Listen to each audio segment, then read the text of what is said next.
नमस्कार दोस्तों, आप सभी का बहुत बहुत स्वागत है हमारे चैनल पर। ससुराल में अगर बहू को भरपूर प्यार और मान सम्मान मिले तो उसे मायके की कमी का एहसास नहीं होता। सुनिए एक सुंदर सी कहानी। बहू, आज किसी भी सब्जी या दाल में नमक मत डालना। क्यों माँ जी? सभी के लिए हफ्ते में एक दिन भोजन में नमक छोड़ने का नियम बना रही हूँ।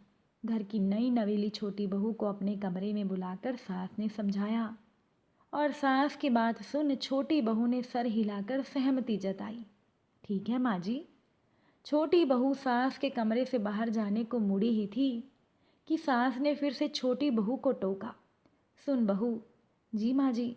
यह बात तुम किसी को मत बताना। भोजन के वक्त मैं खुद सभी को बता दूंगी। जी माँ जी। घर की छोटी बहू मुस्कुराते हुए अपनी सास के कमरे से बाहर चली गई। दरअसल जब से छोटी बहू ने रसोई संभाली थी तभी से ही सब्जी में हमेशा बहुत ज़्यादा नमक होता था।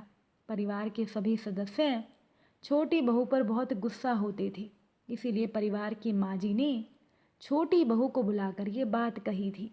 छोटी बहू के जाते ही उस घर की बड़ी बहू ने सास के कमरे में प्रवेश किया। माँ जी लाइए आपके सर में तेल लगा दूँ। ये कहते हुए उसने अपने साथ लाई ठंडे तेल की शीशी का ढक्कन खोल हथेली भर तेल उड़ेल लिया और सास ने भी मुस्कुराकर उसका स्वागत किया। माँ जी, आपने आज छोटी को अपने कमरे में बुलाया, कोई खास बात थी क्या? अपनी सास के माथे पर तेल की चंपी करती बड़ी बहू ने जानना चाहा। डांटने के लिए बुलाया था मैंने उसे, सास ने कहा। क्यों? बड़ी बहू ने पूछा। सास बोली, हर रोज़ भोजन में नमक ज़्यादा डाल देती है। आपने अच्छा किया माँ जी। उसे रसोई नहीं आती, लेकिन यह बात वह मानने को तैयार नहीं है। बड़ी बहू बोली। बड़ी बहू की बात सुनती सास चुप रही, कुछ बोली नहीं। लेकिन बड़ी बहू ने अपनी मन की बात सास के सामने रखी। माँ जी, आप कहें तो मैं फिर से रसोई संभाल लूँ और उसे साफ़ सफाई जैसे बाहर के काम जो मैं आजकल करती हूँ आप उसे दे दीजिए। नहीं, अभी नहीं, आज भर देख लेती हूँ, सास ने मुस्कुराते हुए बड़ी बहू को आश्वासन दिया। और सास की बात सुन बड़ी बहू ठंडे तेल की शीशी ले वापस सास के कमरे से बाहर चली गई। इधर भोजन का वक्त होते ही छोटी बहू ने सभी के लिए भोजन की थाली सजा दी। भोजन का पहला निवाला मुंह में डालते ही सास मुस्कुराई। आज भोजन बहुत स्वादिष्ट बना है। वहीं रसोई के दरवाजे के पर्दे की ओट में खड़ी छोटी बहू को आश्चर्य हुआ, क्योंकि उसकी सास के साथ साथ घर के सभी सदस्य भी बड़े मन से बिना कोई नमक की शिकायत के स्वाद लेकर भोजन कर रहे थे। भोजन समाप्त कर सास ने बड़ी बहू को अपने कमरे में आने का इशारा किया। सास का इशारा पा बड़ी बहू झटपट कमरे में पहुंची। पूछा, माँ जी आपने मुझे बुलाया? बहू, मुझे पता है कि तुम रसोई बहुत अच्छी तरह से संभाल लेती हो और तुम्हें भोजन में नमक डालने का सही अंदाज़ा भी है। सास के मुंह से अपनी तारीफ सुन बड़ी बहू खुश हुई। जी माँ जी, लेकिन बने बनाए भोजन में दोबारा नमक मिला देने से स्वाद बिगड़ जाता है। शायद इस बात का अंदाज़ा तुम्हें नहीं है। अपनी सास की बात सुन बड़ी बहू चौंक गई, कुछ बोल ना सकी।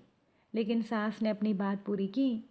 मैंने छोटी बहू को अपने कमरे में बुलाकर आज की रसोई में नमक डालने से मना किया था, लेकिन फिर भी भोजन में नमक की मात्रा बिल्कुल सही थी। यह सुनते ही बड़ी बहू के पैरों तले ज़मीन खिसक गई। वह सास के पैरों में गिर पड़ी, बोली, माँ जी मुझे माफ़ कर दीजिए। सास ने उसे बड़े प्यार से अपनी बाहों में थाम कर कहा, बहू तुमने अपनी गलती मानी, यही बड़ी बात है। लेकिन फिर भी मैं आज से घर के कामों के बंटवारे में एक संशोधन कर रही हूँ। बड़ी बहू सर झुकाए खड़ी रही, लेकिन सास ने अपना फैसला सुनाया। आज से तुम घर की साफ सफाई के साथ साथ रसोई में जाकर भोजन बनाने में छोटी बहू की मदद भी किया करोगी, ताकि वह तुम्हारी तरह नमक का सही अंदाज़ा सीख सके। सास की बातों में स्वीकृति भाव से सर हिला। आत्मग्लानि से भरी अपनी सास के कमरे से बाहर निकली बड़ी बहू ने रसोई में जाकर अपनी देवरानी को गले लगाया। कहा, मुझे माफ़ कर दे छोटी। भीतर के कमरे में सास जेठानी के बीच हुई बातचीत से अनभिज्ञ छोटी बहू अपनी जेठानी का यह रूप देख हैरान, किंतु अपनी जेठानी का आत्मिक स्नेह पाकर भाव विभोर हुई। अगर आज की ये कहानी आपको पसंद आई हो तो चैनल को सब्सक्राइब ज़रूर कीजिएगा। कहानी सुनने के लिए बहुत बहुत धन्यवाद।